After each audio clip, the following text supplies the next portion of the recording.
The Wonderful Wizard of Oz by L. Frank Baum. Chapter 2. The Council with the Munchkins.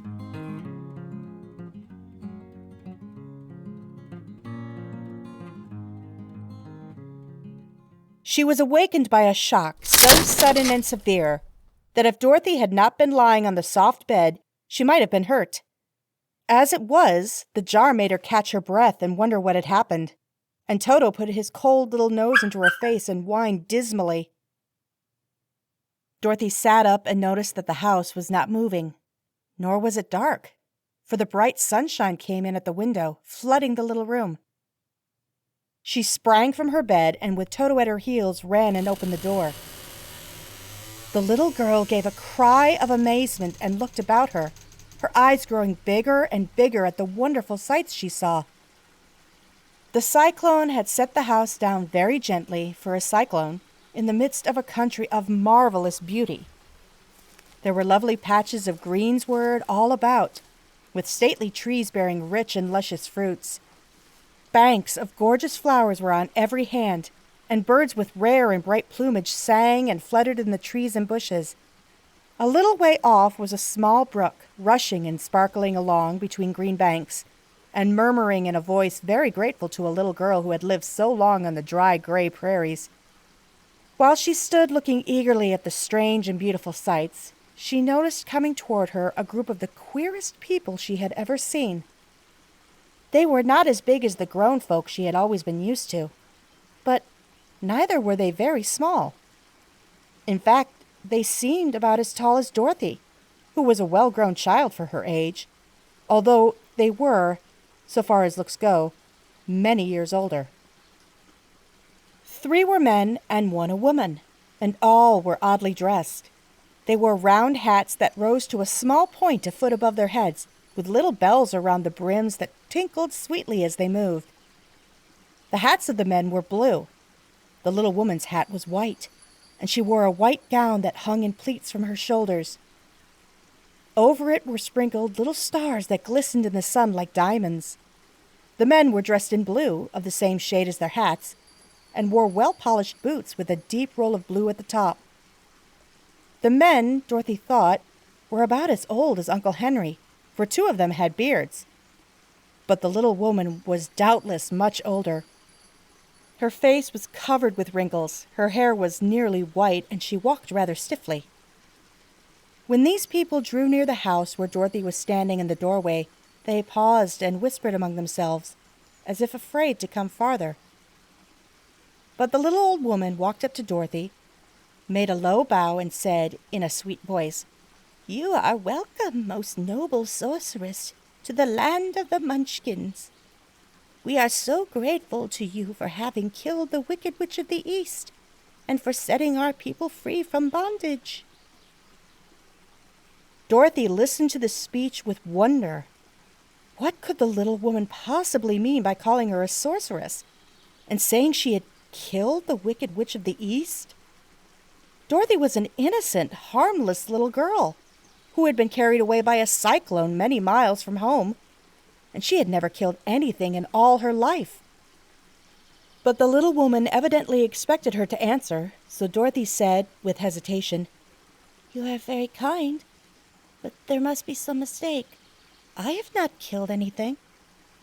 "Your house did, anyway," replied the little old woman with a laugh, "and that is the same thing.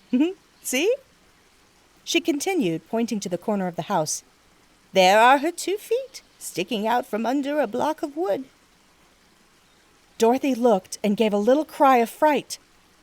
There, indeed, just under the corner of the great beam the house rested on, 2 feet were sticking out, shod in silver shoes with pointed toes. "Oh dear! Oh dear!" cried Dorothy, clasping her hands together in dismay. "The house must have fallen on her. Whatever shall we do?" "There is nothing to be done," said the little woman calmly. "But who was she?" asked Dorothy. "She was the Wicked Witch of the East, as I said," answered the little woman.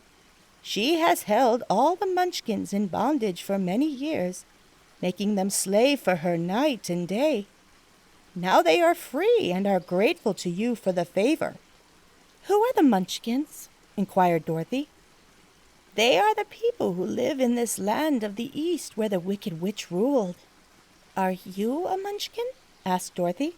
"No, but I am their friend, although I live in the land of the North. When they saw the Witch of the East was dead, the Munchkins sent a swift messenger to me, and I came at once. I am the Witch of the North." "Oh, gracious!" cried Dorothy. "Are you a real witch?" "Yes, indeed," answered the little woman. "But I am a good witch, and the people love me. I am not as powerful as the Wicked Witch who ruled here, or I should have set the people free myself."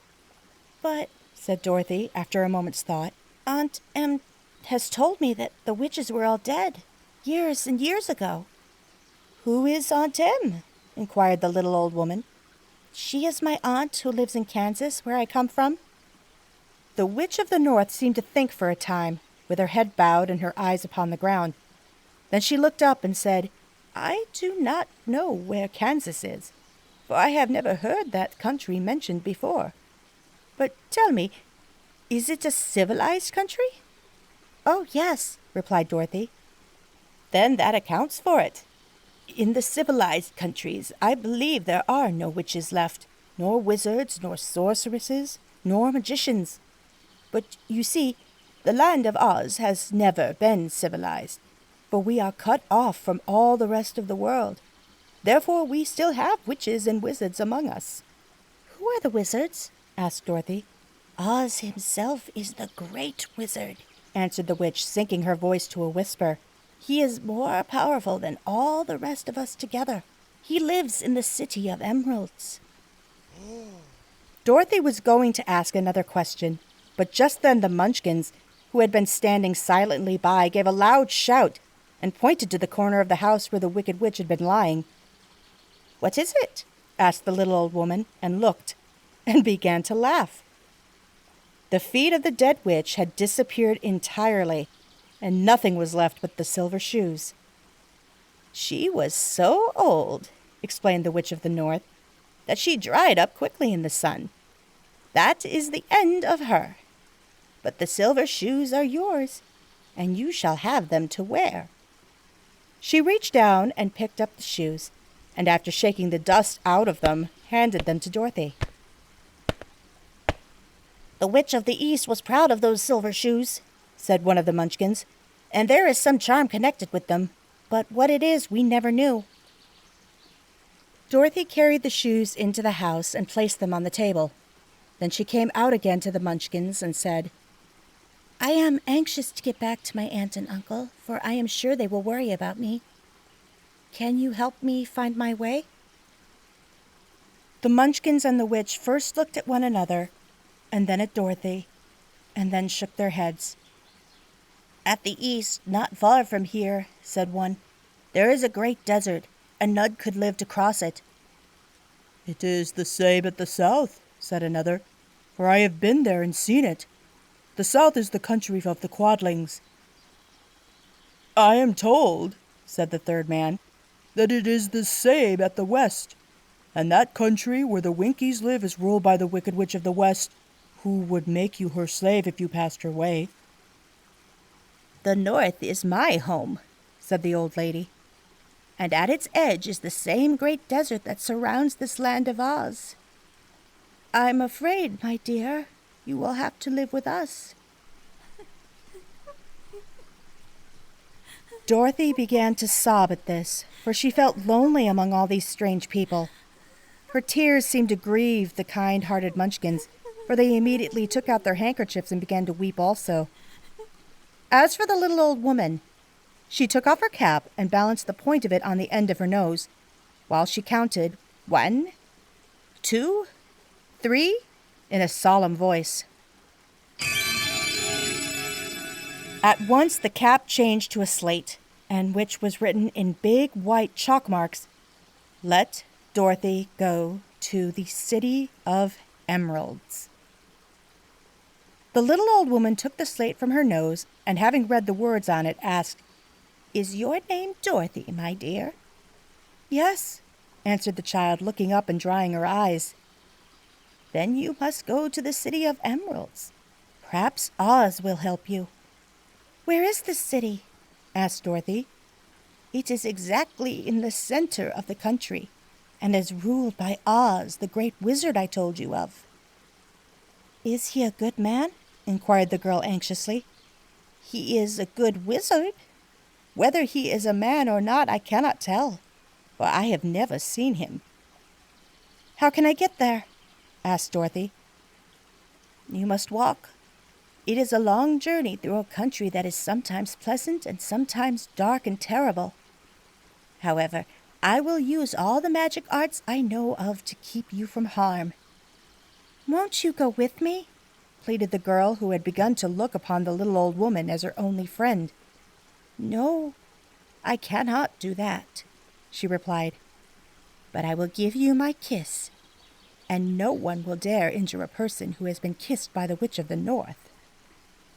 She came close to Dorothy and kissed her gently on the forehead. Where her lips touched the girl, they left a round, shining mark, as Dorothy found out soon after. "The road to the City of Emeralds is paved with yellow brick," said the witch, "so you cannot miss it. When you get to Oz, do not be afraid of him, but tell your story and ask him to help you. Goodbye, my dear."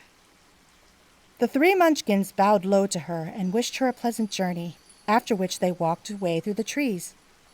The witch gave Dorothy a friendly little nod, whirled around on her left heel 3 times, and straightway disappeared, much to the surprise of little Toto, who barked after her loudly enough when she had gone, because he had been afraid even to growl while she stood by.